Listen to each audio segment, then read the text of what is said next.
It's been 60 something days, so you guys have been waiting for this review. It's the Pixel 9 Pro review. Let's get right into it.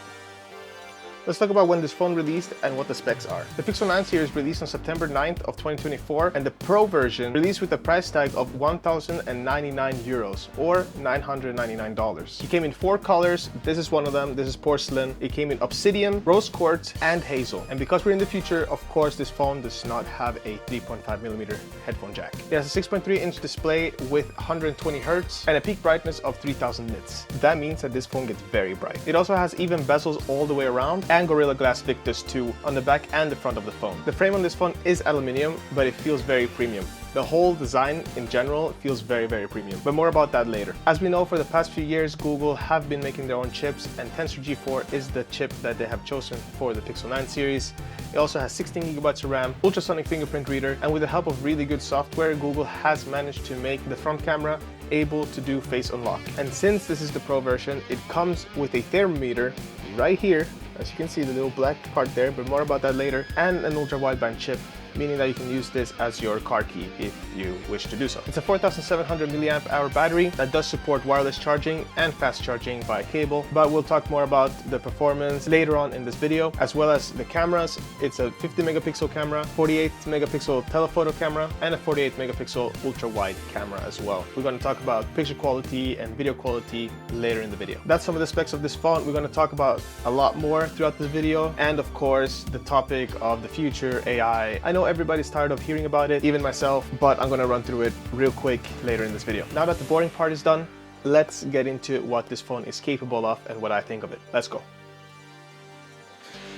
I had recorded the whole video. This is my second attempt, technically fourth attempt on recording this video. But when I originally wanted to make this video, I wanted to make a 6-month review, not just a full review as the title may entail. I wanted to do a 6 months full review of this phone. However, I went back and forth on how I wanted to do it. I recorded 2 versions. They were too, I don't know, boring to be honest, and ended up not posting them. And then I procrastinated for, I guess it's like 70 days since I last uploaded a video. My bad. And then I started yesterday recording the intro of this video that you just saw. And I did look tired in that video because it was after work and I was tired. And here we are today. I'm trying to record this video and my microphone was not turned on when recording. I still, by the time of recording this, haven't checked if the audio of the other clips even catched on by the camera or if I have to redo the whole thing. But I'll redo it anyways since now everything is messed up anyways. So let's end this rant and get right into what I think and feel about this phone. You got all the details of this phone in the beginning. Let me run down what I think of it. I have some notes on my phone. We'll be checking them if I drift off to other thoughts, but let's start with the build quality of this device. As I mentioned, it has an aluminum frame and both glass front and back panels. The phone feels really premium, feels really good in hand. Yes, it is a knockoff iPhone design. If you ignore the clock, it looks very similar from the front. Of course, the back is different. I have a case on from Mouse, a super thin case, not sponsored, with MagSafe, just so I can use some MagSafe accessories. And of course, the iconic pill-shaped camera from Google. Again, it feels really, really premium in hand. It's very sturdy. It has fallen on me without the case and with the case, and I've only have a minor scratch on the front, and the back is fine. No really visible damage after taking a hit to the floor. So I would say the build quality of this phone, you can expect a premium design for a premium price. As I mentioned, 1,099 euros, $999. It's definitely worth it, but of course, Google did bump up the price from the previous models. What can you expect when buying this phone? I had a few expectations, and that was it being way better than the Pixel 6. That's not a difficult task for any phone because that phone is, I guess, 4 years old now, something like that. And this phone with the Tensor 4 definitely beat that and definitely runs way smoother, even when running the Android 16 beta. The Pixel launcher experience with Material U has been great. It's been working very, very well. I had no major issues. The issues I'll be mentioning are minor and depends on your use case, but scrolling through the settings, the app drawer, just running any apps, downloading apps, are really, really smooth experience. Definitely a step up from the original Tensor G1. From what I've heard of other people reviewing the Pixel 9 series is that it definitely runs better than the 8 and the 7 as well. Of course, the Tensor G4 is not made for major tasks. The Tensor chip is not super into gaming. It's more of a AI chip or some sort of productivity chip in a sense, where it's supposed to just run your day-to-day tasks more than good. It's definitely a smooth experience, and I haven't had any complaints in that sense. However, when it comes to a bit more demanding tasks, that's where you can notice some of the lack of power of this chip. One of them would be when editing in Instagram directly. If you do have a lot of clips, you do want to add a lot of effects, so on, that's when you can start noticing a little bit of lag or a little bit of delay on certain things. Sometimes the app might crash, but that's very, very rare. But with the Edits app that Instagram came out with, again, I'm not sponsored or trying to promote the apps, but it's just my experience. It definitely runs better on a native editing app like that rather than on Instagram, because Instagram also has a lot of other features in it. So not major issues, but it can get a little bit annoying. Also, a lot of people do game on their phone. I don't do that much, but I know a lot of people do. It runs simple games fine. I don't play that many hardcore games or anything like that, maybe Geometry Dash, and that runs fine, no issues. But again, I am not a hardcore mobile gamer. If you're looking for a gaming phone, this might not be it, but if you're running less demanding games, then this might work fine. But I guess people are not technically here for only the performance of the phone, but also the cameras. So let's get right into that. As I mentioned, it's a 50 megapixel main camera, 48 megapixel telephoto, and a 48 megapixel ultra wide camera. This camera I have a love and hate relationship with, because when I got it, this is everything I wanted. When I got the original Pixel 6, is everything I wanted. It was taking great pictures. I'm gonna have some comparison popping up on screen while I'm talking about the cameras, and they both look great. And of course, it's been a few years since the Pixel 6, so naturally this has a way better camera sensor, and it looks great. And it takes, if you are looking for a phone with a point and shoot, you don't need to do anything, you just want a good looking picture, this is the phone. The Pixel line has been one of the best point and shoot cameras for the longest time. Every blind test that AMKBHD does, it mostly wins. No matter what pixel it is, if it's an A series or if it's a 6, 7, it's always been on top, or at least near the top. As a blind test, it definitely looks good. If you put the picture side by side like they do, it looks great. I'm just repeating myself here. There are times where this phone does over process, and it's not only on pictures but on video as well. If you did see my Mexico vlog when I'm on the beach and recording myself, that was with this phone exactly. I'm going to be having the clip running while I'm speaking about it, but you can see that I look good.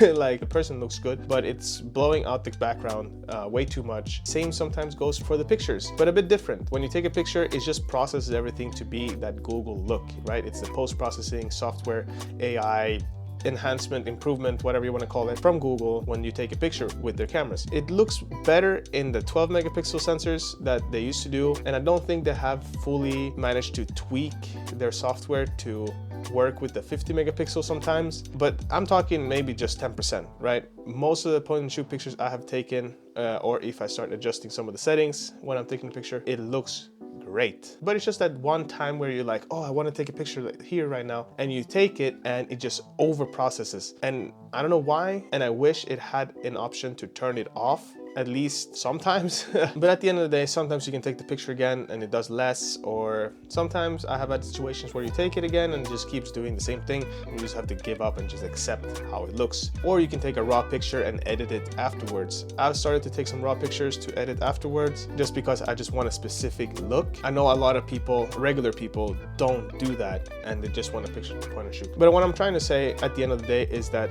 this phone, when it comes to point and shoot with pictures, you'll be happy 90 to 99% of the time. The pictures on this phone looks great. At least with the main camera and the telephoto, when you zoom in, it looks crisp. And when it comes to video, yes, I did show that clip, but videos do look good as well. I've been to concerts. Maybe I'll run one of my clips from the Central C concert. It looks great. It takes in the light great. But I would say that this phone is more for pictures than for video. And yes, I've used this phone for content creation, and I've also thought, what do content creators think about this phone or the Pixel 9 series as a content creator phone? My answer is that if you're a beginner and you're looking to take pictures and videos, this is great. This works. But if you want more out of it, then yeah, you can look into the S25 series, the S25 Ultra, for example, or of course the iPhone. iPhone, of course, being the creme de la creme for most content creators. But this is a good start and it works great for me. And if you've seen some of my Instagram videos that I've recorded with this phone, it does look great. It doesn't look bad. There's still a way to go for Google to improve the video quality. Before we end the camera segment, I do want to mention nighttime photography and nighttime video, since this phone supports nighttime video with night sight, and nighttime video looks way better than before.